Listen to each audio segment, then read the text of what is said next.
네, 기도하고 시작하겠습니다. 하나님, 오늘도 성경개관 이 시간을 통해서 우리의 마음이 정리되어지고 모아지고 그래서 우리가 어디에 마음을 둬야 할지 깨닫는 시간, 결심하는 시간, 마음이 움직이는 시간 될 수 있도록 주 성령께서 함께하여 주옵소서. 이 시간을 주님께 올려드리고 주 예수 그리스도 이름으로 기도합니다. 아멘. 자, 우리가 오늘 7번째 맞아요? 지난번에 역대 3화까지 네? 말씀해 주시다가 네, 그러니까 근데 에스라가 아니라 에스라 맞나? 에스라를 안 했던 것 같아, 그렇죠? 아니 역대 상황까지 했는데 네. 제가 지금 7주가 맞는데 7주 맞아요. 네. 7주 맞아요? 네. 오케이. 난 되게 많이 한 줄 알았네. 이제 반 왔네요. 오늘 이제 반 돌아가네요. 자, 우리 지난번에 역대 이제 상하가 역대상이 뭐라 그랬지? 역대상은 사무엘 하에 대한 해설서, 네? 그리고 역대하는 열왕기 상하에 대한 해설서라고 말씀드렸어요.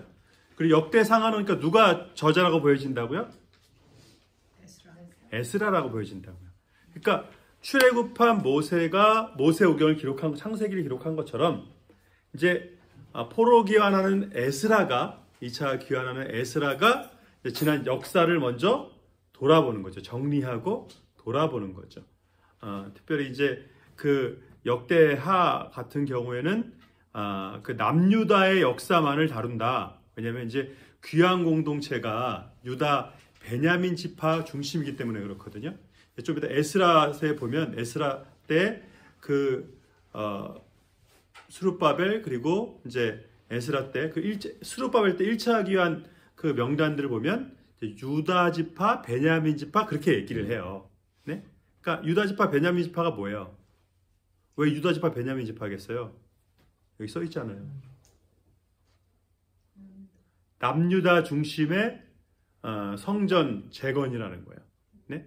그래서 사마리아 사람들이 와의 갈등 이제 그 성전을 재건할 때 사마리아 사람들도 끼겠다고 그러는 거거든요. 성벽 재건을 또 이제 반대를 하는데 자, 지금 성전을 재건하는데 남유다 중심으로 성전을 재건하고 있어요. 북이스라엘이 먼저 멸망했을 뿐만 아니라 북이스라엘은 성전 중심의 삶이 거의 아니었거든요. 그 역사를 보면 역대 상하에서 말하고 이제 열왕기 상하에서 말하는 바가 그거거든요. 그러니까 성전을 재건할 때 남유다 중심으로 한다는 건 너희들은 글러먹었으니까 안 돼. 이게 아니라 본질의 회복이기 때문에 그렇다는 거예요. 이스라엘 12지파 중에서 10지파는 글러먹었어. 너희들은 안 돼. 이런 차원의 얘기가 아니라 그러니까 성경에서 어떤 걸 얘기할 때는요. 이게 절대 여러분 유다 중심으로 얘기한다고 해서 유대인 중심의 사관을 얘기하는 게 아니잖아요. 성경은 당연히 유대인 중심의 역사관처럼 보여져요. 근데 성경은 그걸 말하는 게 아니라 하나님의 택한 백성을 통해서 하나님께서 이루신다는 걸 얘기하는 거예요. 이해되시죠?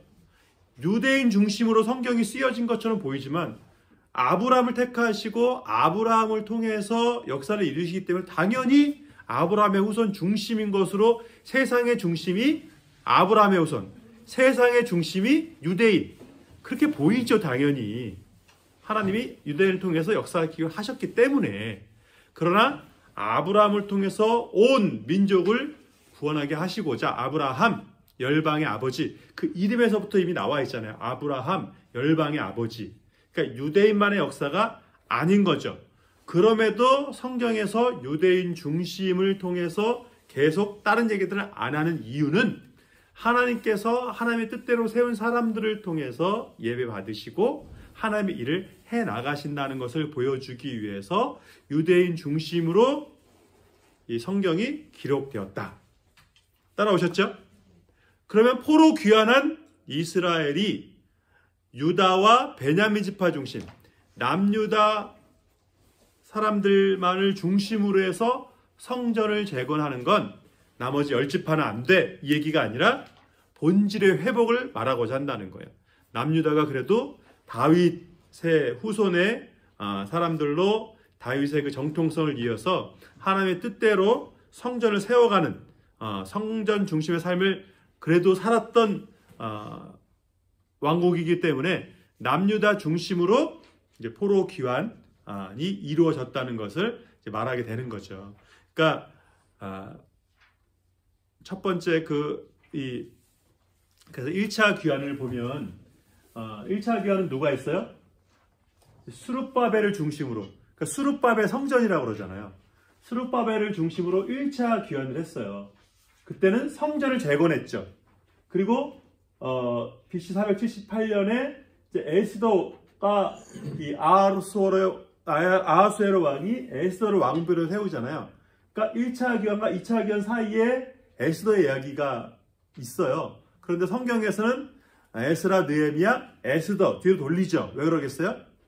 역사의 흐름상 에스라, 느헤미야가 역사적인 나라 중심으로 그 이야기가 흘러가기 때문에 역대상하, 그 다음에 에스라, 느헤미야로 해야 이제 나라 전체 이야기, 이게 맞는 거죠. 시대상으로는 에스더가 먼저 들어가는 게 맞지만, 그래서 에스더서를 뒤로 한 거예요. 2차 귀환 때는 에스라가 직업이 뭐예요? 제사장이에요. 스룹바벨은 당시에 뭐예요? 왕족이지만 거기서 뭘 했어요? 바벨론에서는 총독이었어요. 총독. 그러니까 여기 책을 읽어보시면 세스바살이라고 하는 총독에게 이제 그 기명을 다 가지고 포로 귀환해서 성전을 세워라 고레스가 말하거든요. 그러니까 성전의 그 기명들을 고레스 왕이 세스바살에게 돌려주었다. 그 세스바살이 스룹바벨인 것으로 보여진다. 이 책에서는 그렇게 해석하고 있어요. 많은 사람들이 그렇게 해석을 합니다. 그러니까 다니엘 때 그 느부갓네살이, 그 벨사살이, 느부갓네살 다음에 벨사살 왕이 그 예루살렘 성전에 있었던 그 기명을 가지고 잔치를 해요. 네? 술잔치를 성전에서 드렸던 그 기명을 가지고 잔치를 한다고요. 그러니까 이게 한 나라의 종교를 무시한다는 건 예나 지금이나 상상할 수가 없는 거거든요. 네? 근데 성전의 기명들로 술잔치라고 했었다는 거예요. 그때 벨사살이 뭘 봐요? 손이 나타나가지고 이제 글씨가 벽에 쓰여지는 것을, 그 벨사살의 마지막을 예고하는 그 글씨가 쓰여지는 것을 보게 되잖아요. 그러니까 그 백그라운드가 벨사살이 그냥 술잔치한 게 아니라 성전 기명으로 술잔치를 했다는 거예요. 네? 그러니까 그때 그 기명들을 고레스 왕이 다 모아서 이 스룹바벨에게 줘서 이제 성전 재건할 때 이거 써라, 그렇게 했다는 거예요. 이 3차 귀환은 느헤미야를 통해서 귀환하는 건데, 이때는 성벽 재건이에요. 성벽 재건. 성전 있고 성전을 둘러싼, 이제 예루살렘을 둘러싼 성벽이 있잖아요. 그 성벽을 재건하러 가는 게 이제 느헤미야라는 거예요. 그러니까 성전 어차피 이스라엘이 회복된 것도 아닌데 왜 성벽 재건이 필요한가? 예루살렘은 거룩한 도시라는 거야. 예루살렘 성전이 거룩한 것만큼 예루살렘 도시 자체가 이제 거룩한 도시라고 생각하는 거죠. 그리고 하나님께서도 그렇게 하도록 이끄시는 건데, 그러니까 에스라는 1차 귀환하고 3차 귀환 중에 에스라는 어디에 더 가까워요? 계산이 안 되세요? 1차 귀환하고 3차 귀환 중에 에스라는 어디에 더 가까워요? 2차 귀환에 더 가깝습니다.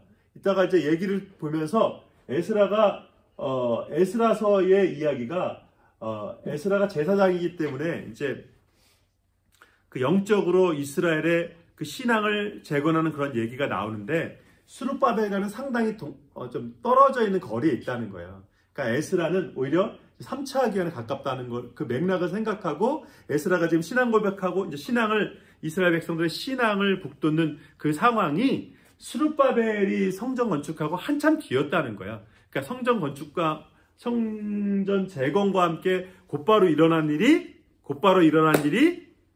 일이 아니다. 한참의 시간이 있었다. 것을, 그 맥락을 이해해야 된다는 거예요. 근데 보세요. 에스라, 느헤미야, 에스더, 그러니까 스룹바벨, 에스라, 느헤미야 3차에 걸쳐서 몇 만이 귀환했어요? 네? 몇 만이 귀환했다고 돼 있어요? 9만 5천 명. 자, 출애굽할 때 전쟁에 나간 남자만 몇 만? 60만. 근데 지금 포로 귀환한 숫자가 몇 만이라고요? 9만 5천. 많은 거예요, 적은 거예요? 엄청나게 적은 거죠. 그러니까 포로 귀환해서 이 성전을 재건하고 거기에 사는 건데 돌아오는 사람들이 많이 있었다, 없었다? 없었다. 왜 그럴까요? 오기 싫은 거 아닐까? 오기 싫은 거, 왜 오기, 당연히 오기 싫은 거겠죠? 왜 오기 싫은 걸까요? 거기 삶이 적어졌어. 그렇죠. 보세요. 예레미야의 예언, 바벨론에 끌려갈 것이라는 예언 후에 몇 년 만에 지금 포로 귀환이 이루어진 거라고요? 70년. 몇 세대가 지났어요, 벌써? 요즘으로 말하면 몇 세대가 지났어요? 2세대가 벌써 지난 거예요. 네? 할아버지 때 이미 포로로 잡혀가서 지금 손자 시대에 귀환하는 거예요. 이거 오겠어요, 안 오겠어요? 안 오는 거예요. 이미 삶의 터전이 거기에 다 있다는 거예요. 그러니까 그러니까 지금 70년이 지났고 3차에 걸쳐서 기껏 9만 5천 원밖에 안 했다.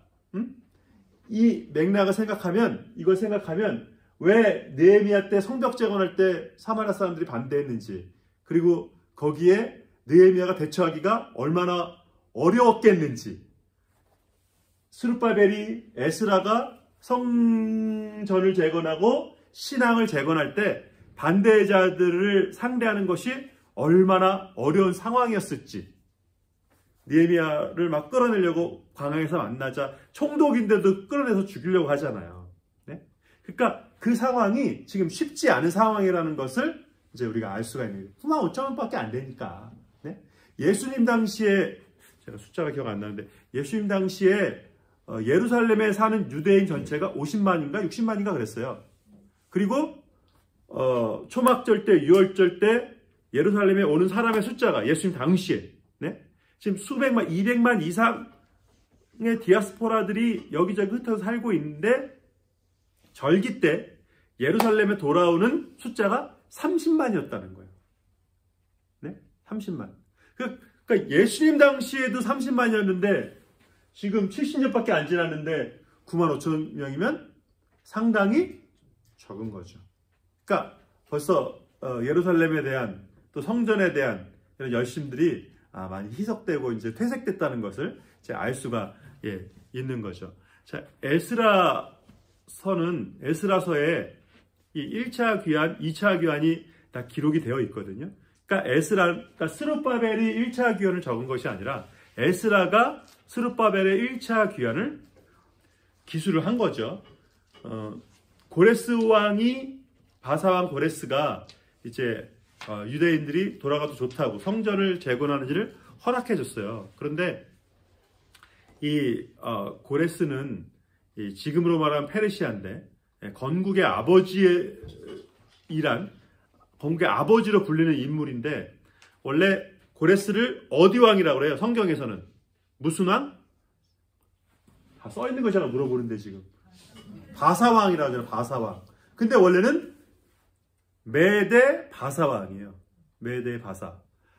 메대가 원래 더 큰 나라였어요. 그러니까 고레스의 할아버지가 메대의 왕이었어요. 그런데 어느 날 이제 그 딸이 꿈을 꿨어요.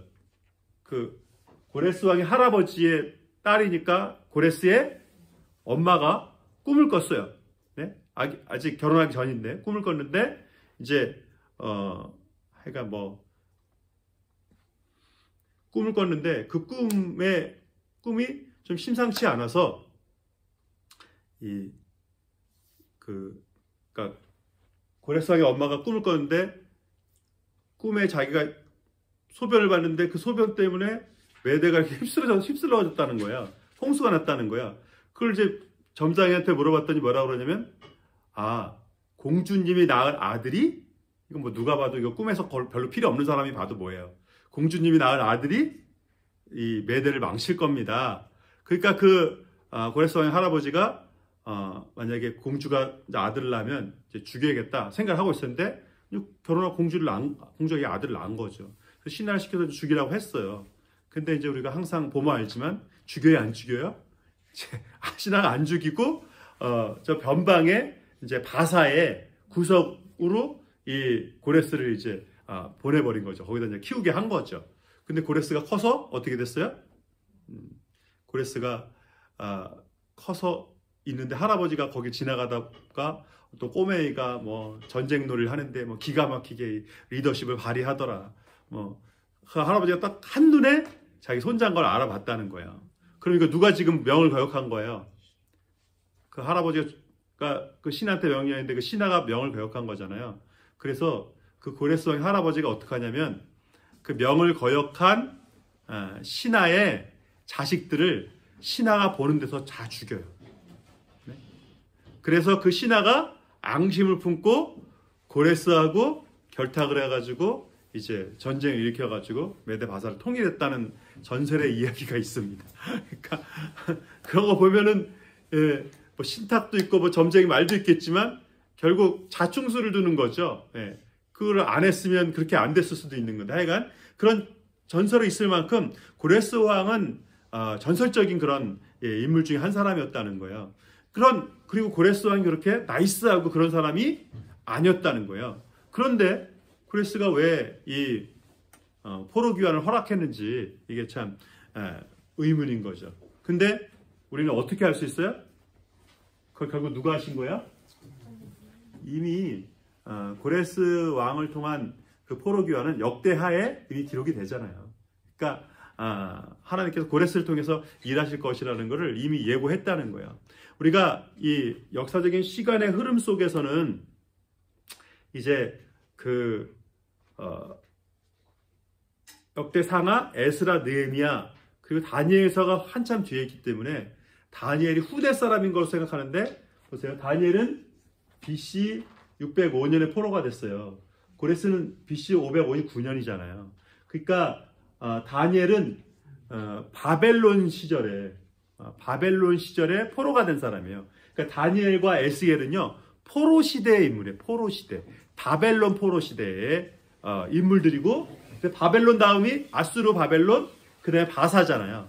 고레스잖아요. 그러니까 고레스 왕 때 성전 재건을 명령했는데 이게 다리오 왕 때까지 16년간 멈춰져요. 반대자들의 이 투서를 통해서. 그러니까 저기 다리오 1세는 다니엘 때 다리오 왕이 일수가 없는 거죠. 예.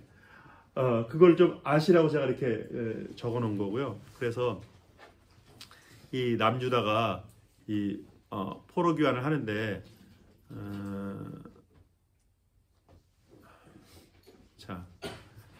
그 에스라서를 보면 그래서 1차 귀환자가 이 유다 베냐민 지파가 나오고 느드님 사람이 나오고 솔로몬의 신하들이 주된 1차 귀환자예요.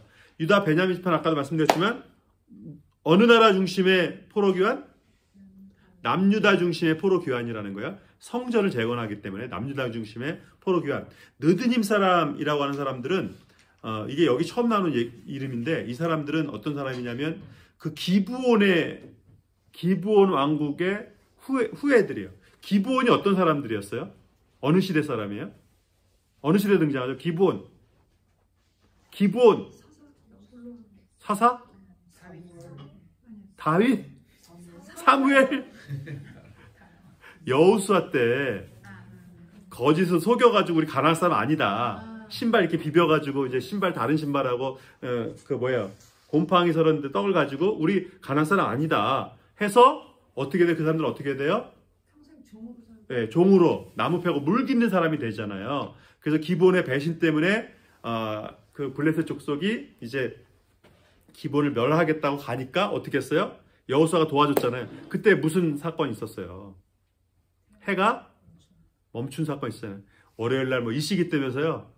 그 얘기 때문에 우리 아들이 지금 막 틈만 나면 나한테 그날 안경을 안 쓰고 가면 눈이 어떻게 잘못된다고 나한테 지금 그 얘기를 그냥 틈만 나면 지금 하고 있습니다. 지금. 그러니까 일식 정도가 아니라 그 기본 그때는 그 엄청난 사건이 있었잖아요. 그러니까 그 사람들의 후예들이에요. 네? 자 보세요. 유다하고 베냐민 지파만 지금 돌아와서 성전을 재건해요. 그래서 누가 꼈다고요? 느드님 사람들이 누구의 후예라고요? 가나안 사람 기브온의 후예들인데. 네? 또 솔로몬의 신하라는 사람들도 이 사람들도 가나안 족속의 후예라고 보여져요. 네? 그러니까 자 보세요. 유다 베냐민 지파만 만약에 기록되었다면 어떤 오해가 있을 수 있겠어요? 아, 이건 남유다 사람들만을 위한 거구나 라고 할 수가 있는데 북이스라엘도 제해졌는데 누구는 껴있어요? 느드님 사람과 솔로몬의 신하들은 가나안 사람들은 껴있다는 거예요. 그러니까 배타적인 성전 재건이 아니라는 거예요. 자격에 의한 것이 아니라는 거예요. 느드님 사람 솔로몬의 신하들은 결국 기브온 사람의 후예였고 가나안 사람들의 후예였는데 이 성전을 섬기는 사람들이 됩니다. 네? 그러니까 오히려 가나안 사람이라는데 햇사람 우리아가 다윗의 신하가 된 것처럼 느드님 사람 솔로몬의 신하 이 사람들은 가나안 사람들이었는데 끝까지 성전을 섬기는 사람이 돼서 포로 귀환할 때도 등장하는 사람들이 됐다는 거예요. 네? 그러니까 좀 이게 상징적인 거죠. 그러니까 예수님의 그 제자들 중에 남자들만 있었던 것이 아니라 부활의 첫 번째 목격자가 누구라고요? 막달라 마리아였다는 거예요. 네? 그러니까 우리는 기껏해야 옛날에 뭐 성경 퀴즈 같은 거 할 때 뭐라더라? 끊임없이 받는 사람 성경에 나오잖아요. 그러면 막달라 마리아 뭐 그런 유치한 성경 퀴즈 할 때는 이렇게 쓰는데 실은 막달라 마리아는 사도의 반열에 있는 사람이에요. 네? 부활의 첫 번째 목격자라니까 이거 엄청난 거잖아요. 그러니까 예수님께서 이 한 여자에게 먼저 나타나셨다는 거예요. 네? 이걸 갖다 또 다빈치 코드에서는 막달라 마리아가 예수님의 연인이었다고 또 그렇게 해가지고 말도 안 되는 소설을 써가지고 그렇게 하잖아요. 그러니까 초대교회에서 이 막달라 마리아는 거의 사도의 반열에 있는 사람으로 그렇게 대우를 했습니다. 그러니까 예수님 시절에 여자와 아이들은 뭐도 안 했다고요? 뭐도 안 했다고요? 사람 셀 때 숫자도 안 셌어요. 숫자도. 그런데 예수님의 제자 중에 이미 여자들이 많이 있었다는 거예요.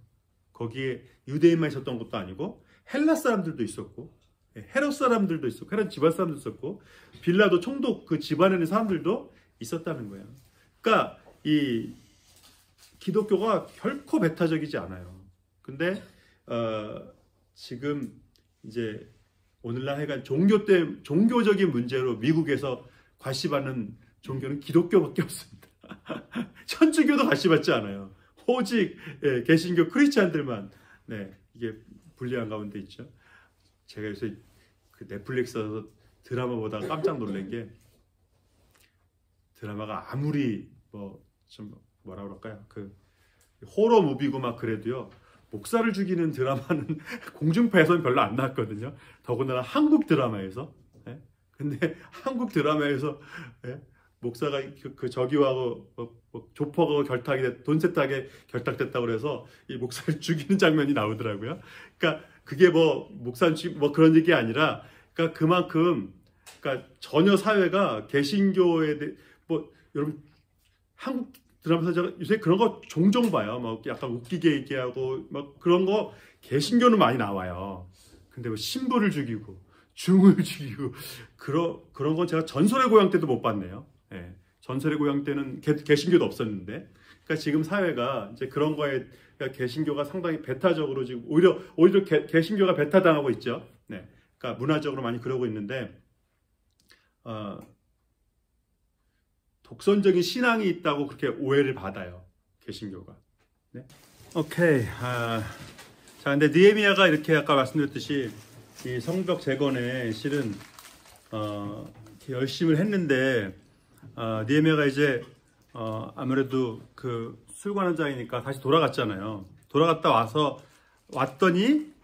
돌아왔더니 성전 안에 이방인이 아예 상주하고 있었다는 거예요. 성전 안에 이방인이 살려면 이건 누가 결탁된 거예요? 제사장이 결탁된 거예요. 네? 예수님 당시에는 어느 정도로 제사장이 타락했는지 어떻게 할 수 있죠? 예수님 당시에 제사장이 타락한 걸 어떻게 할 수 있죠? 장사하는 거 빼고 그건 말할 것도 없고. 자, 예수님 때 제사장이 몇 명이었어요? 예수님 때 십자가 때 제사장이 누구였어요? 네? 가야바였잖아요. 가야바. 그 위에 바로 전 제사장은 누구였어요? 안나스였어요. 안나스와 가야바가 실은 이 제사장은 어떻게 이어져야 돼요, 원래? 다음 제사장이 누구여야 돼요? 전 제사장이 누구여야 돼요? 아들이어야 되잖아요. 졸리세요. 근데 안나스와 가야바는 그러면 원래는 뭐여야 돼요? 부자지간이어야 돼요. 근데 안나스와 가야바가 무슨 사이래요? 장인하고 사이사이예요. 네? 그러니까 안나스가 뭐를 못 낳은 거예요? 보여지기로는 아들을 못 낳았어요. 그러니까 이 제사장을 누구한테 물려준 거예요? 사이한테 물려준 거예요. 왜요? 왜요? 네? 30만밖에 안 했지만, 자, 30만이라고 해도 성전세가 얼마예요? 자, 30만이 왔어요. 1년에 30만이에요. 성전세가 얼마라고요? 반세겔. 자, 반세겔이면 몇 데나리온이에요? 2데나리온이에요. 한 세겔이 4데나리온, 반세겔이니까 2데나리온. 한 데나리온이 뭐예요? 하루치 일당이에요. 그럼 이틀치 일당, 우리가 요새 이틀치 일당 뭐 지금 뭐 $10보다 더 줄여서 뭐 $5라고 합시다. 예, 옛날이니까. 그러면 한 시간에 $5면은 하루에 우리가 50불이죠. 그거 더 줄여서 25불이라고 해요. 그러면 2 데나리온이니까 50불이에요. 그럼 성전세를 30만이 50불 내야 돼요. 30만이 얼마예요? 30만이 50불 내면 얼마예요? 1,500만 불이죠. 네? 성전세만. 네? 다 냈다고 한다면. 다 냈을 거예요. 그죠? 성전 오면 반드시 내야 되니까. 자, 이 제사장 지켜야겠어, 안 지켜야겠어요? 여러분, 1,500만 불이 해마다 들어오는데, 이거 지켜야겠어요, 안 지켜야겠어요? 네? 그러니까 성전세만으로도 실은 이미 뭐가 관리가 되는 거야? 성전 전체의 관리비와 월급과 제사장들, 레위인들 월급이 옛날 1,500만 불이 지금 1,500만 불이 아니라 여러분들이 지금 다 1,500만 불짜리 집에 살고 계셔가지고 잘 모르는 거잖아요. 옛날이잖아요, 옛날. 그러니까 1,500만 불이면 그 당시에는 거기에 있는 모든 레위인들과 그런 월급들이 충분히 생활비가 감당이 되고도 남는 거죠. 성전세만 그런 거니까 되고도 남는 거죠. 그러니까 이 느헤미야 때 물론 성전에 돌아온 사람이 95,000명밖에 안 됐으니까, 자, 예수님 당시에 30만이었어요. 성전세가 꽤 됩니다. 네, 제가 지금 딴 말 하려고 했는데 이건 거룩하지 못한 말이어서. 그런데 95,000명이 왔어요. 네, 여기 그 앞에 8장에 초막절 얘기가 나오잖아요, 그죠? 네, 그러니까 이런 절기, 성전에 오는 그런 절기 얘기가 나오면 이건 실은 절기를 지킨 건데 제사장의 입장에서 이제 뭐가 생기는 거예요? 네, 돈이 생기는 거죠. 그런데 성전 안에서 이방인들 아예 살게 했어요. 네, 그러니까 이게 다 뭐와 관련된 거겠어요? 예수님 당신만도 못하니까 그런 결국엔 이방인 도비아를 거기에 상주하게 살 수 있도록 했다는 건 분명히 돈 문제가 연결되어 있는 거고, 도비아도 성전에서 마음대로 들고 날고 하면서 어때요? 도비아도 챙기는 게 있다는 거죠. 네? 그러니까 이렇게 완전히 타락한 그런 모습들을 보여주는 거죠. 심지어는 성전 이방인을 살게 하면서 누구 월급은 안 줬어요? 그 제사장이 지금 누구 월급을 안 줬어요? 레위인들 월급을 안 준 거예요. 레위인들 어떻게 했어요? 그래서 다 여기저기 흩어져가지고 생활비 버느라고 성전에서 아무도 없는 거예요. 네? 거룩하지 못한 레위인 같으니라고, 이렇게 신앙이 없는 레위인 같으니라고 우리가 그렇게 욕해도 되죠? 아니라는 거예요. 여러분, 모세 때, 솔로몬 때 그 생활비에 대해서 12지파가 11조를 다 성전에 하게 돼 있습니다. 그러면 레위인과 제사장이 12지파의 11조를 받게 되면 평균 이상의 생활을 할 수 있어요, 없어요? 하고도 남죠. 12지파가 11조를 내는데 그러면 12가 생기는 거잖아요, 한 지파에. 그러니까 거의 대등한 생활비를 레위인이 지급받았다는 거예요. 그러니까 그런 부분에 있어서, 그러니까 성경은 하나님은 결코 인간의 생활적인 부분이나 그런 거에 대해서 절대 외면하지 않으신다는 거예요. 그러니까 그런 맥락을 생각해 보면 이제 아나니아와 삽비라의 그런 행동들이 그런 것이 전혀 이제 훨씬 더 무거운 죄에 해당되는 거죠. 하나님께서 그런 부분들을 결코 무시하시는 분이 아닌데 그걸 다 내지 않아서가 아니라 제가 여러 번 말씀드리지만 다 헌금하지 않아서 혼난 게 아니라 뭐 때문에 아니라 삽비라는 죽었다고요? 거짓말해서. 하나님이 기대하시는 건 어마어마한 걸 우리에게 기대하는 게 아니라는 거예요. 네? 물론 맥락은 다릅니다. 욥의 맥락과 아브라함의 맥락은 전혀 다른 차원이에요. 그런 맥락이 있지만 그 맥락은 다르지만 우리 대부분의 우리 삶 속에서 느헤미야가 사람들의 그 생각과 자기 가족을 생각하는 안전을 생각하는 그게 너무나 당연하기 때문에 자기 집 앞에 있는 성벽을 재건하게 하는 그런 것이 얕은 수가 아니라 자기와 직접적인 관련이 되어 있는 내 생명과 영적인 것과 직접적인 관련이 있다는 메시지를 주기 위해서 느헤미야가 한 거잖아요. 그러니까 인간의 생각과 사고를 결코 무시하는 방향이 아니라는 거예요. 우리가 이러다 보면 제가 처음 전도사 때는 처음 목사 됐을 때는 30살에 제가 목사가 되고 22살 때부터 전도사를 했거든요. 그때는 저도 다 포기하고 이제 뛰어들었으니까 제가 막 당연하다고 막 설교를 한 거예요. 제가 막 그것도 못하냐 그러고 막 청년들 안 온다 그러면 저 목사님 죄송해요. 제가 회사가 늦게 끝나가지고 뭐 회식이 있어가지고 그러면 말도 안 되는 소리가 앉아있다고 제가 막 윽박지르고 그냥 너 청년회장이 그딴 식으로 하냐고 제가 막 윽박지르고 제가 심지어 주일 저녁 때 설교 때 주일 저녁 때 같은 경우에는 내일 뭐가 있는데 권사들 뭐 한 분이라도 만약에 안 오시면 그러면 말도 안 된다고 제가 젊은 30살도 안 된 전도사가 막 얼마나 제가 막 쏟아 부었는지 지금 생각하면 정말 너무 부끄러워요, 제가. 근데 그거 아니라는 거예요. 느헤미야가 그렇게 안 했다. 성경이 그렇게 안 했다는 거예요. 그러니까 분명히 생활적인 또 인간적인 그런 부분들에 대해서 결코 무시하지 않았다. 그래서 레위인을 다시금 불러 모아서 양식을 지원하고 쉽게 말해서 월급을 준 거죠. 주고서 다시 성전을 이렇게 할 수 있도록 도왔다는 거죠. 그러니까 목사님 그 느헤미야가 갔다가 얼마 만에 돌아왔길래 그 짧은 시간에 이스라엘 사람들이 그렇게 타락할 수가 있는 거죠? 그렇죠. 그러니까 뭐 해는 지났다고 느헤미야의 숫자 연수가 나온지 모르겠는데 해는 지났겠죠. 해는 지났다고 보여주고 갔다가 왕궁 사무를 받아왔으니 꽤 있다 왔겠죠 아무래도. 그러니까 그렇다고 보여집니다. 여기 그 느헤미야의 대적들을 보면 저 호론 사람 저쪽에도 있고 아스도 사람들도 있고 암몬 사람도 있고 지금 아라비아 사람도 있어요. 지금 사방에 저기 이 예루살렘으로 와가지고 지금 그러니까 아라비아 사람 게셈이 아라비아 살았다는 얘기가 아니라 아라비아 출신이라는 거야. 출신인데 지금 예루살렘에 와 있다는 거고 암몬 사람인데 여기 와 있다는 거예요. 아스도 사람인데 와 있다는 거예요. 지금 호론 사람인데 와 있다는 거예요. 그러니까 옛날에 그 지파의 경계 속에 이렇게 놓고 보면 이 사람들이 여기서 거주할 이유가 전혀 없는 사람들이 와서 지금 대적을 하고 있는 것을 볼 수가 있는 거죠. 지금 예루살렘의 이 성벽을 그러니까 쭉 재건하고 있는 그러니까 예루살렘이 여기 이 회색 이 성벽이 있는 여기가 이렇게 산이거든요. 산인데 희한하게 이 도시를 딱 머리 자른 것처럼 싹둑 잘라져 있대요. 그러니까 희한한 도시예요.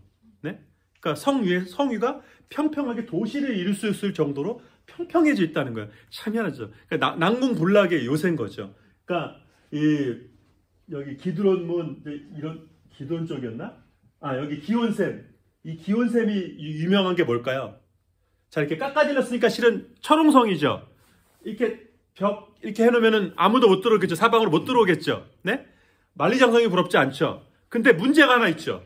이렇게 벽을 누르면 이제 뭐가 공급이 안 돼요? 산 꼭대기에 있으니까. 물이 공급이 안 되죠. 산 밑이면 물이 공급이 되지만 산 위는 물을 어떻게 해야 돼요? 끌어올려야 되거든요. 그래서 히스기야가 한 게 뭐냐면 이 기온샘 물이 예루살렘으로 들어오도록 만든 거예요. 네? 히스기야 때 만들었던 상수도가 지금도 있습니다. 이스라엘에. 어마어마하죠. 네? BC 500년대의 그 상수도가 지금도 있어요. 지금도. 네? 그러니까 얼마나 대충 지은 게 아니라는 걸 알 수 있죠. 사람이 들고 나올 수 수 있을 정도로 만들었어요. 저도 안 가봤어야지. 이때요. 근데 어떻게 되냐면 이렇게 성인 남자가 이렇게 고개 숙이면 지나갈 수 있을 정도로 해놨대요. 벽돌로. 그래가지고 이런 거 보면 또 사람들이 전설이 생겨요.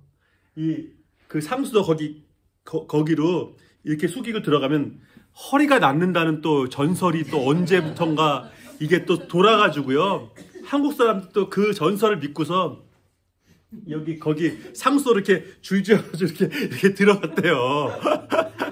근데 거기가 물이 한 무릎까지 이렇게 찰랑찰랑 차는데 뜨문뜨문 들어가야 되는데 한꺼번에 한국 사람들이 우르르 들어와 버린 거예요. 그 좁은 섬에 샘 속으로 그 상수도로 여기까지 차는데 우르르 다 들어가면 어떻게 돼요? 물이 차고 올라요. 그래서 그때 사고가 났대나 어떻게 됐대나 하여간 그랬어요. 하여간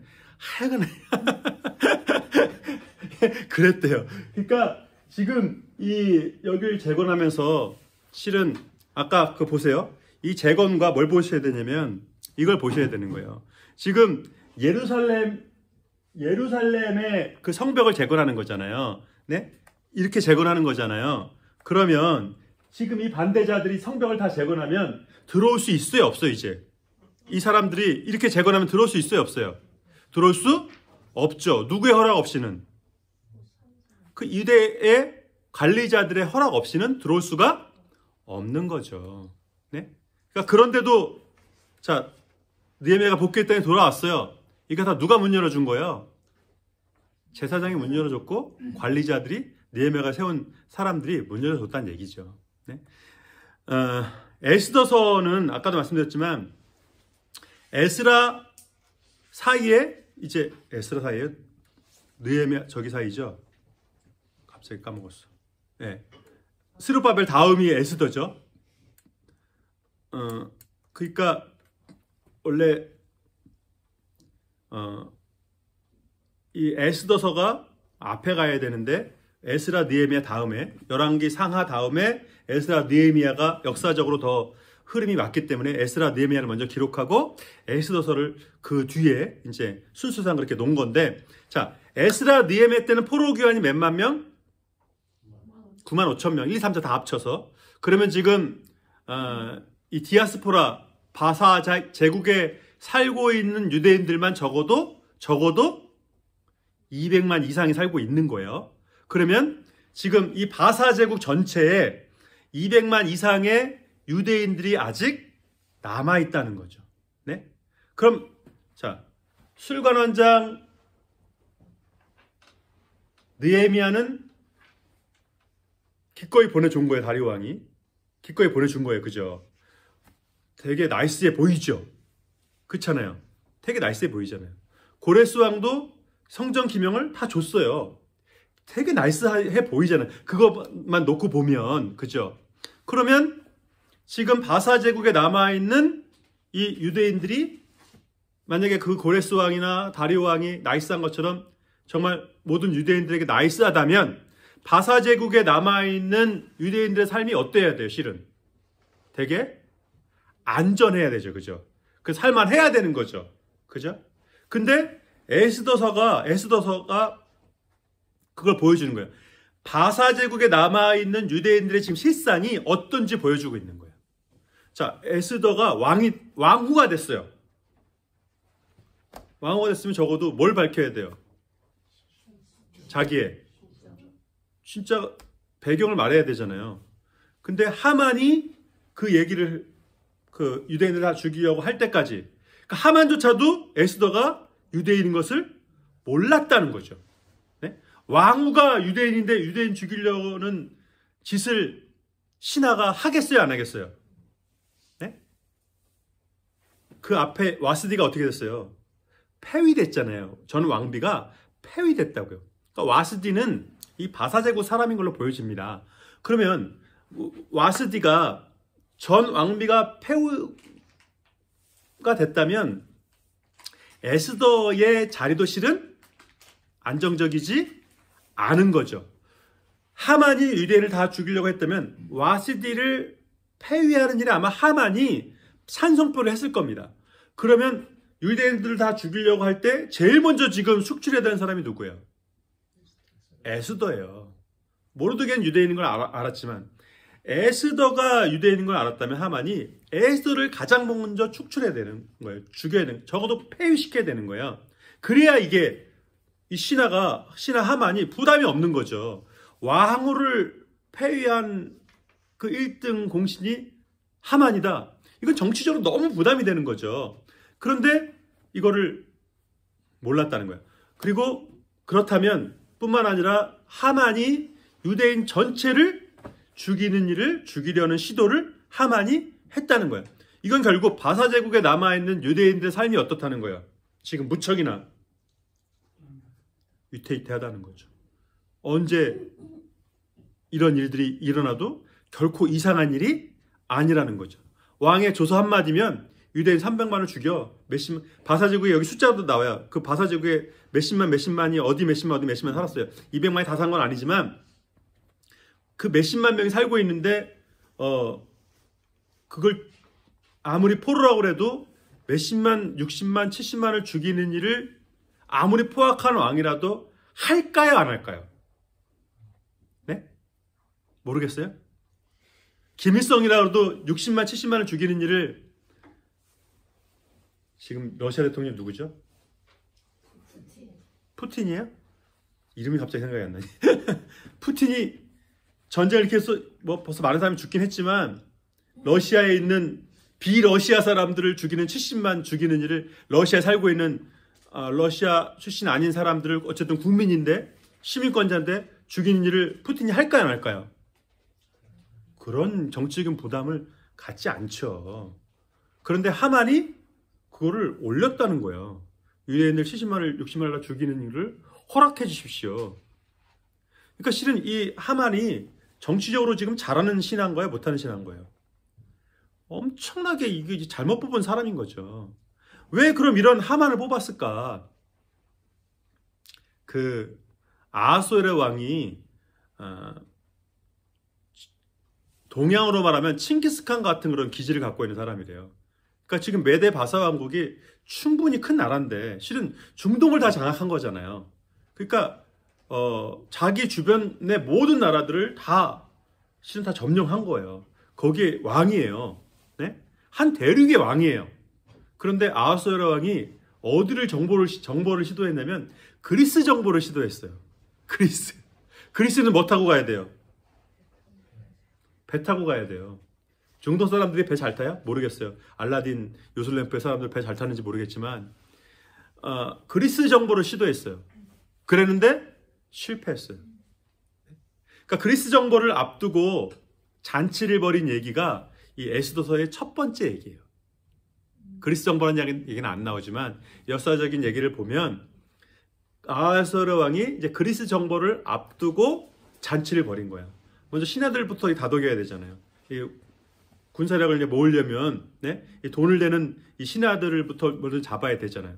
그래서 이제 술 마시다 보면은 남의 집에 가서 술 마시면 요새는 그런 예의 엄진 안 하지만 저희 어머니 이제 예전에 비즈니스 하실 때 저희 집에서 가끔씩 이제 잔치하고 그런 적 있었거든요. 그럼 막 가끔씩 가는 이제 술 취하거나 가면 꼭 예의 없는 사람들 있잖아요. 결혼식에 그 피로연 같은 데 하는데 혼자도 술 취해가지고 그냥 깽판 피는 사람이 있는 것처럼 자 이렇게 술 마시다가 이제 분위기가 막 오르니까 누구 데려오라는 거예요, 왕한테. 왕비 좀 보여주셔서 왕비님께서도 좀 한마디 좀 하시면 어떠냐고. 예의 없긴 안 했겠지만 그렇게 한 거죠. 그러니까 지금 그리스 정보를 앞두고 전쟁을 앞두고 아하수에르 왕은 무척이나 지금 부담스러운 자리예요. 그래서 그럼 왕비 좀 와서 인사 좀 하고 들어가라 그래. 근데 와스디가 안 온 거예요.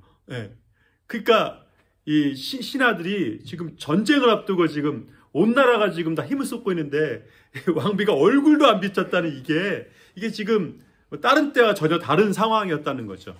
그러니까 그거 하나, 그리고 그만큼 아하수에르 왕의 왕권이 어떻다는 거예요. 무척이나 위협을 받고 있었다는 거예요. 네? 그리고 그리스 정벌이 결국엔 실패했어요. 그 사이에 에스더가 왕이 된 거죠.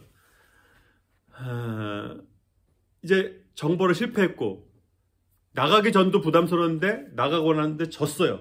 더 지금 힘든 상황인 거죠. 근데 그때 엄청난 얼마를 됐대더라? 1만 달란트를 냈대나? 이걸 하만이 된 거예요. 그러니까 왕을 돕기 위해서. 그러니까 이 왕의 입장에서는 하만의 이 상소를 결코 무시할 수 없는 상소였다는 거죠. 그래서 모르드게가 이제 하만이 쉽게 말해서 국무총리가 됐는데 모르드게 혼자 절하지 않은 거죠. 그러니까 너무 괘씸한 거죠. 여러분, 제가 제 결혼식 때 한 1,500명 왔어요. 제 결혼식 때. 저희 교회 사람, 제 아내 그 교회, 또 제 신대원 동기만 200명입니다. 신학교 동기만 40명입니다. 뭐 웬만한 사람들 다 왔죠. 제 전교회, 제가 있었던 사역하는 교회. 그러니까 전도사 결혼하면 그렇게 많이들 와. 한국은 많이 와요. 여긴 뭐 30명이나 올래나. 근데 하여간 제 결혼식 때 1,500명 왔어요. 네. 근데 제가 결혼식 딱 서 있는데 안 온 놈이 다 보이더라고. 네? 오신 분들도 보이고 안 온 놈들이 보이더라고. 네? 그 1,500명 중에서 이 놈이 안 왔어? 네? 다 절하는데 지금 한 명이 절 안 해요. 보여요, 안 보여요? 보여요. 우리 700명, 우리 본당에서 700명 그때 한참 700명 예배 드릴 때도요. 한 명만 꿈틀 때도 보여요. 네? 주벌 만짝거리고 그게 보여요. 안 보이면 좋겠는데 그게 다 보여요. 네? 그러니까, 네? 근데 다 절하고 있는데 한 사람이 절 안 하고 이거 꼭 다 이러고 있는데 한 사람만 이러고 있어요. 보이겠어요, 안 보이겠어요, 그게? 믿겠어요, 안 믿겠어요? 엄청 믿죠. 네? 주먹 까짝거리는 것도 다 보인다니까.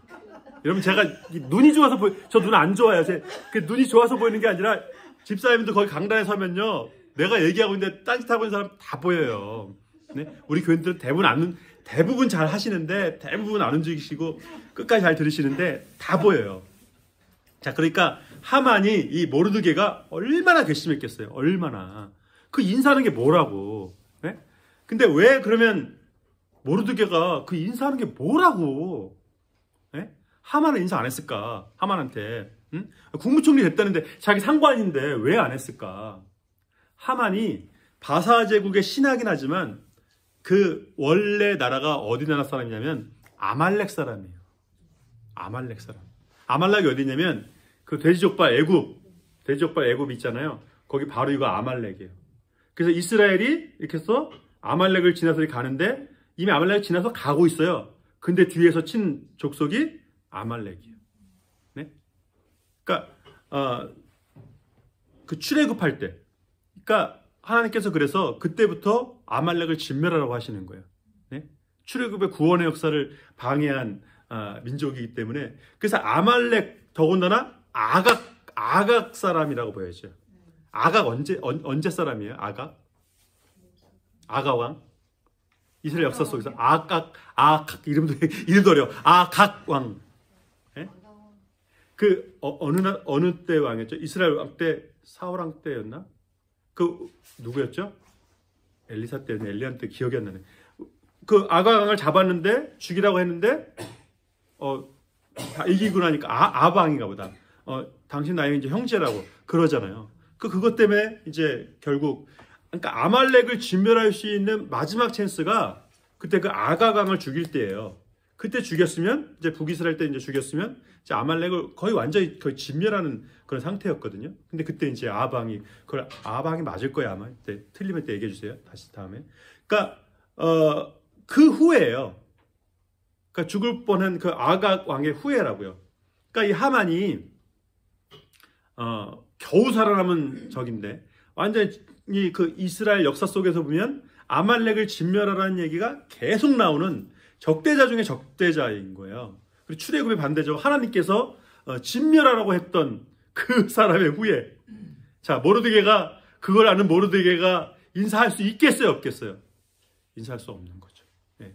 출애굽할 때부터 계속해서 이스라엘을 괴롭혔던, 이스라엘 북왕국의 역사 속에서 계속해서 괴롭혔던 나라가 바로 아말렉이기 때문에, 네? 그 아말렉 사람의 후예인 이 하만한테 결코 저럴 수 없었던 거죠. 그러니까 이 모르드게가 초계가 있는 그런 사람인 거죠. 네? 그래서 결국 이제 하만이 유대인을 대적하고 다 죽이기로 결심을 했는데, 이제 모르드게가 모르드게하고 에스더 사이는 어떤 사이예요? 사촌지간인 것으로 보여집니다. 삼촌 아니고 사촌. 예. 그러니까 사촌지간, 사촌 오빠인 거죠. 그러니까 모르드게가 이런 위기를 이제 그 에스더한테 전달하는 거죠. 하만이 이러한 일을 꾀하고 있다. 그러니까 네가 나서라. 그러니까 자, 에스더의 상황을 잘 아셔야 돼요. 아까 말씀드렸죠. 왕후 와스디가 폐위됐어요. 술자리 한번 인사 안 했다고 폐위됐어요. 그게 물론 큰일일 수도 있지만 어떻게 생각하면 아하수에르 왕의 왕권이 강력했던 철권 통치였다면 와스디가 그 술자리 한번 안 나왔다고 폐위되는 일은 없었을 거예요. 그만큼 왕의 위치 자체도 그게 강하지 않았다는 것을 알 수가 있어요. 그 후에 에스더가 이제 하만이 에스더를 살려달라고 이렇게 무릎 잡으니까 이제 겁탈한다고 했거든요. 그 물론 그 고대 사회에서 여자의 치마를 붙잡는다는 것은 생각할 수가 없는 예, 더군다나 베두인 민족 속에서 여자한테 이걸 다 가르는 그 민족한테 여자의 몸을 터치했다는 건 이거는 강간한 것과 똑같이 보여지거든요. 그러니까 그 말도 안 되는 짓이기도 하지만, 그러니까 그럴 정도로 그 아하수에르 왕이 아주 예민하게 반응해서 그 즉시에서 얼굴 가리는 건 이제 사형 집행한다는 얘기거든요. 그렇게 할 정도였으니까 그게 얼마나 험악한 분위기였는지 지금 위태위태한 상황. 다시 말씀드리지만 9만 5천 명은 포로 귀환한 그것이 되게 나이스하게 이루어진 일처럼 보이지만 실은 안 그랬다는 거예요.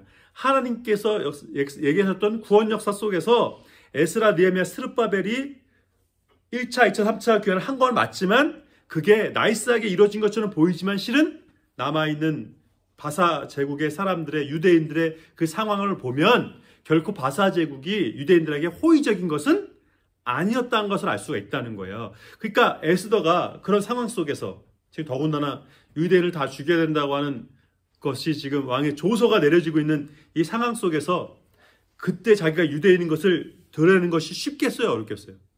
또 왕한테서 저 유대인인데 제 민족을 살려주십시오. 이 말을 하기가 어려운 거죠. 당연히 어려운 거죠. 그래서 처음에 안 하겠다고 그랬어요. 그랬더니 모르드게가 뭐라 그래요? 너 홀로 구원을 얻을 수 있을 거라고 생각하지 마라.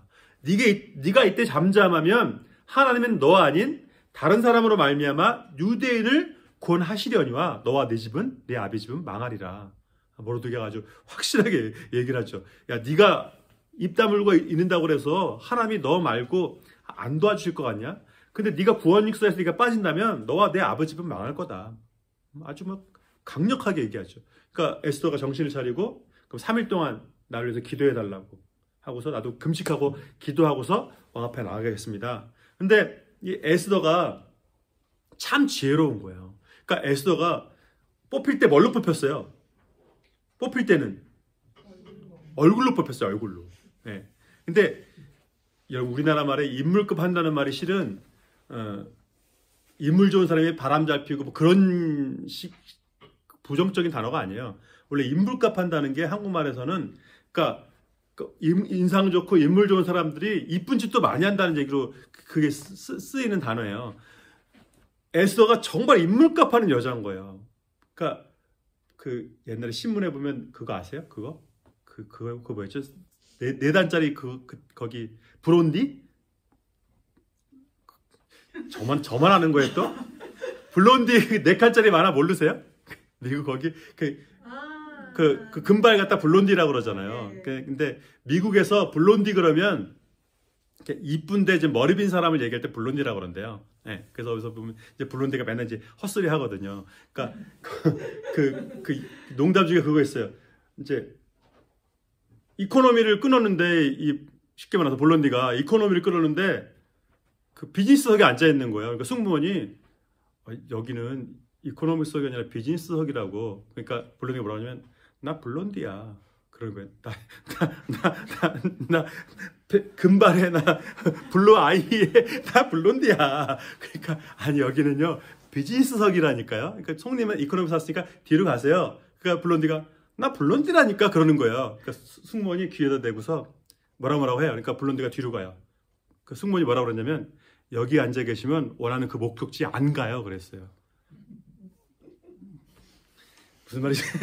이해는 하셨죠? 웃기지 않지만. 그러니까 보통 그렇게 본론들이 얘기하는데 에스더는 인물도 좋은데 말의 주변도 있고 이 순서를 알아요. 그냥 잔치를 열어요. 그래서 왕도 오라 그러고 하만도 오라 그래요. 그러니까 지금 왕이 자기를 총애하는데 왕후가 잔치 자리에 오라 그러니까 이건 당연히 나에게 좋은 일이다. 그렇게 생각을 한 거죠. 자, 술 마셨어요. 또 막 저기 하고 그랬어요. 그러니까 하고서 두 번째였나? 세 번을 갔나요? 두 번을 갔나요? 기억도 안 나네. 또 했는데 이제 이 아하수에랑이 들어가서 자려고 그러는데 잠이 안 와요. 잠 안 올 때는 어떻게 해야 잠이 와요? 어떤 분은 성경 읽으면 잠이 온다고 그러더라고. 네. 레위기 민수기 읽으면 잠이 온다고. 네. 이 아하수에랑이 잠이 안 오니까 어디를 갔어요? 왕궁 서고에 역사고에 간 거예요. 그래서 이제 궁중일기를 이렇게 본 건데 선임왕 얘기가 궁금하겠어요? 자기 때 궁중일기가 궁금하겠어요?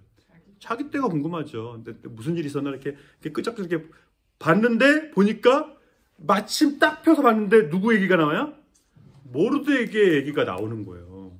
네? 모르드게가 대적자 두 명을 잡아가지고 처벌해가지고 반역을 막았다는 거예요.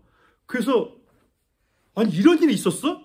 이게 보고가 된 거야 안 된 거니까 왕에게 보고가 안 된 거야. 심지어 무슨 죄인데 반역죄. 여러분 반역죄인데 쿠데타인데 보고가 안 돼요? 말이 돼야 안 돼요.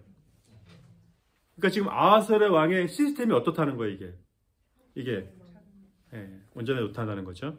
그래서 이 왕이 그 즉시 하만을 불러요. 야, 만약에 내가 정말 상을 줘야 되는 1등 공신이 있다고 하면 어떤 상을 줘야 될까? 그때 하만이 내가 지금 몇 빌리언을 줬지. 내가 지금 가장 총애받지. 누구에게 하는 걸 생각하는 거야? 자기에게 하는 걸 생각한 거야. 그래서 하만이 어떻게 했냐면 그런 사람 같으면 왕의 버금술에 그러니까 왕이 타는 술에 태워가지고 나라를 돌면서 왕께 만세를 외치게 해야 되지 않겠습니까? 응? 그러니까 왕이 가장 총애한다는 것을 이제 온 나라 시민들에게 다 국민들에게 보여주라는 거죠. 그래? 그러면 모르드게를 그렇게 해 그런 거예요. 그러니까 이제 하만이 어때요? 남자라는데 내가 죽이려고 하는 이 모르드게가 그렇다는 거죠. 그렇게 하고 집에 왔어요. 그래서 이제 아내한테 여보 지금 이런 일이 있었어. 이거 어떻게 해야 돼? 그러니까 아내하고 친구들이 뭐라고 그래요? 이제 모르드게가 득이했으니까 어떻게 될 거라는 거야? 당신은 죽을 일밖에 안 남았다고. 아내하고 친구들이 그랬다는 거야. 근데 또 이제 왕후 에스더가 또 이제 부른 거죠. 저기 잔치 하러 이제 세 번째 술자리로 간 거죠. 그러니까 이 왕이 잔뜩 취해가지고 있다가 너무 기분이 좋아가지고 에스더한테 원하는 거 없냐고. 그러니까 그때 이제 에스더가 얘기하는 거죠. 제가 유대인인데 지금 저와 유대인을 죽이려는 사람이 있습니다. 그게 누구냐? 저 하만입니다. 그 자리에서 저 하만입니다. 유대인들 다 죽이는 조서를 왕께 부탁하지 않았습니까? 응? 그러니까 나를 죽이고 우리 민족을 죽이려고 한 겁니다. 그러니까 아하수에로 왕이 그 즉시 처결 안 하고 잠깐 나갔어요. 왜 나갔을까요? 하만을 죽이는 게 부담스러웠던 거예요. 지금 몇 밀리언을 낸 사람인데 빌리언을 낸 사람인데 잘못을 했는데 또 지금 어쨌든 자기 최대 후원자인데 잠깐 생각하러 간 거죠. 근데 그때 하만이 더 안 좋은 짓을 해요. 이제 왕후 에스더를 붙잡고 발목을 붙잡고 살려달라고 한 거죠. 근데 돌아와서 보니까 이 아하수에로 왕이 보기에 뭘로 보여요? 이 왕후를 겁탈하려는 것처럼 봤다는 거죠. 우습게 여겼다는 거죠. 그 자리에서 이제 직결처를 해서 나무에 달아 죽게 하는데, 그러니까 구약 역사 속에서 거짓 증인하는 사람의 그 징계가 뭐예요? 거짓 증거하는 사람의 징계. 거짓 증언한 사람의 징계가 뭐예요? 신명기에 보면 이 사람이 이렇게 했습니다. 그래서 이렇게 죄를 범했으니까 이렇게 죽여야 됩니다. 그래 거짓 증거를 했어요? 그럼 거짓 증거하는 게 드러났어요. 그럼 그 사람 어떻게 해야 돼요? 그 사람이 거짓 증언해서 이 사람이 당하게 하려고 했던 그 벌 그대로 그 사람한테 하게 돼 있어요. 그러니까 하만이 어떻게 하려고 그랬어요? 유대인들 전부 다. 죽이는데 어떻게 죽이려고 그랬어요? 나무에 달아 죽이려고 했어요. 장대 하나. 그러니까 십자가형이죠. 그렇게 시체를 달아가지고 계속 전시해 두는 거예요. 그러니까 죽고 나서도 계속 치욕스럽게 있는 거죠. 지금도 여러분 이란에서 십자가 아직도 나무에 답니다. 지금도. 종교적인 죄, 어떤 뭐 그런 반역죄 이런 거 있으면요 시체를 나무에 달아 지금도 달아요. 제가 어떻게 알았냐면 캘리포니아 있을 때 이란이안들이 거의 사인 받으러 교회마다 오는 거예요. 네? 그러니까 이란의 이런 비인권적인 일을 막아달라는 사인을 받으러 한국 교회까지 온 거예요. 제가 그래서 그 사진 보면서 그때 알았어요. 야, 이란이 지금도 이런 십자가형이 지금도 일어나고 있구나. 그러니까 이 하만이 결국 장대에 달리게 되는데 이거를 어떻게 하냐면 그 에스더가 그럼 너한테 어떻게 줄까 그랬더니 하만과 동조했던 사람들이 그대로 자기가 하려고 했던 그대로 달리게 해주십시오. 그래서 하만 말고도 몇 만이었죠? 숫자는 제가 기억이 안 나는데 숫자 몇 만이라고 돼 있어요? 네, 거기 찾아보면 나옵니다. 몇만 명이 아마 거기 이제 결국 죽게 될 거예요. 그때 그 날이 이제 뭐가 되냐면 불임절이에요. 그러니까 부르란 것이 제비 뽑다거든요. 그러니까 그 날짜를 제비 뽑은 날인데 그 날이 유대인을 죽이는 제비 뽑는 날이었는데 그 날이 무슨 날이 됐어요? 결국엔 구원의 날이 된 거예요. 6월절은 원래 다 어떤 날이에요? 원래는 누가 죽는 날이에요? 모든 장자가 죽는 날이에요. 근데 그 날이 뭐가 됐어요? 이스라엘의 장자, 하나님의 장자, 이스라엘이 구원받는 날이 된 거죠. 그러니까 불임절, 유대 6월절 같은 그런 지금은 언제죠? 지금도 날 지났어요. 지났나요? 지났어요. 네, 6월절하고 멀지 않을 거예요. 그러니까 아마 네, 그러니까 비슷할 거예요. 근데 6월절이 지금 아직 안 지났는데 6월절 전인가? 6월절 안 지났잖아요, 그죠? 6월절이 4월 그죠? 4월 말인가 그래요. 4월 24월. 네. 원래는 6월절하고 우리 저기 원래 겹쳐야 되는데 네. 그게 이제 뭐 무슨 계산 때문에 이렇게 한 달 오차가 날 때가 있다고 그러더라고요. 그래서 이번에는 4월 달이에요, 6월절은. 그러니까 6월절 바로 전인가 그럴 거예요, 아마. 네. 그러니까 네. 그래서 이때도 이 다른 구체적인 건 하고 생각하지 마시고, 그러니까 597년부터 119년이 지났는데도, 그러니까 바사 제국에 끌려온 지 119년이 지났는데도 이 이스라엘 이주민의 그 생존권이 위협을 받았다고 하는 것. 그러니까 그래서 사도 요한이 계시록 쓸 때 보면 이제 그 로마를 바벨론이라고 하는 그 이유가 바로 그런 거죠. 네? 그러니까 바벨론 유수로 와서 바사 제국까지 119년이 지났는데도 그 시민권을 따고도 남았는 그때에도 바사 제국 국민으로 인정을 해야 되거든요. 실은 119년이 지났으면. 그런데도 여전히 생존권이 이제 생명의 위협을 받았다는 거예요. 그러니까 이게 포로 시대 이후로도 얼마나, 그러니까 다니엘이 총리가 되었는데도 그 모함 한마디에 사자굴에 들어가잖아요. 그러니까 다니엘이 그렇게 청렴결백하고 다니엘에게 찾을 수 있는 죄가 뭐밖에 없었어요. 그 반대자들이 다니엘한테 찾을 수 있는 죄가 하나밖에 없었다는 거예요. 우상에게 절하지 않는 죄는 찾을 수가 없었다는 거예요. 그러니까 종교적인 거 외에서는 다니엘에게 흠을 찾을 수가 없었다는 거예요. 그러니까 얼마나 다니엘이 청렴결백했다는 거예요.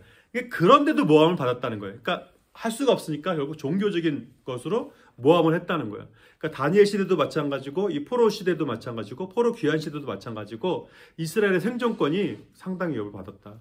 그러니까 그때뿐만 아니라 지금 그 중세 시대에도 이제 그림 같은 거 이렇게 만화처럼 사파처럼 그림들 보면요. 유대인들을 다 어떻게 묘사하고 있어요. 저는 초등학교 5학년 때까지 북한 사람들이 사람이 아닌 줄 알았잖아요. 늑대인 줄 알았잖아. 또리 장군 보고. 돼지인 줄 알았잖아, 진짜. 네? 그러니까 그때 방공교육이 얼마나 지나쳤는지, 그러니까 저처럼 생각하는 사람이 한둘이 아니었어요, 애들이. 그러니까 북한 사람들 사람이 아닌가 보다. 늑대인가 보다. 그러니까 그렇게 막 그런 교육이 그렇게 만든 것처럼 중세시대 유대인들을 그린 그림들을 보면요, 이렇게 막 허리가 굽어가지고 이렇게 막 추악하게 그리고 막 이렇게 뭐 모자 같은 게 쓰고서 이렇게 음침하게, 그러니까 그게 중세 시대 유대인들이 어떻게 생각하는지 그게 보여주는 건 증거거든요. 그러니까 포로 바벨론 유수 때부터 심지어 히틀러 시대까지도 우리가 일본 사람 보면 물론 알아보긴 하지만 유럽 사람들도 자기들끼리 보면 그 대부분 알아보나 보죠. 뭐 이거 쓰고 안 쓰도 유대인인지 대부분 알아보나 보죠. 어떻게 알아보는지 모르겠어요. 그러니까 중세 시대에도 심지어 근대 시대에도 유대인들한테 그랬다는 거예요. 그러니까 히틀러가 그 정도 할 수 있었다는 건 독일 사회에서 유대인들을 어떻게 생각했는지 그게 알 수 있는 거예요. 그러니까 그래도 유대인이 지금까지 생존했다는 것 자체가 실은 이게 보통 놀라운 일은 아닌 거죠. 아버지 다음에 하겠습니다. 하나님, 이 생명의 위협 속에서도 신앙을 지키고 뿐만 아니라 많은 사람들이 동조하지 않고 찬성하지 않는데도 성전을 재건하고 성벽을 짓는 일에 앞서서 나가고 총리직을 내려놓고 술관장직을 내려놓고 총독직을 내려놓고 달려간 믿음의 선배들의 그 모습 속에서 우리가 과연 그 자리에 섰을 때, 내가 과연 미국에서 이 롱아일랜드에서 이렇게 신앙을 드러내야 하는 그 자리에 섰을 때 우리가 어떻게 반응할지, 반응해야 할지, 우리에게 참 귀한 도전의 말씀 주셨습니다. 믿는 사람답게, 하나님의 사람답게 말하고 행동할 수 있도록, 그래서 하나님의 역사하심이 나를 통해 드러날 수 있도록 주님 사용하여 주옵소서. 주님 예수 그리스도 이름으로 기도합니다.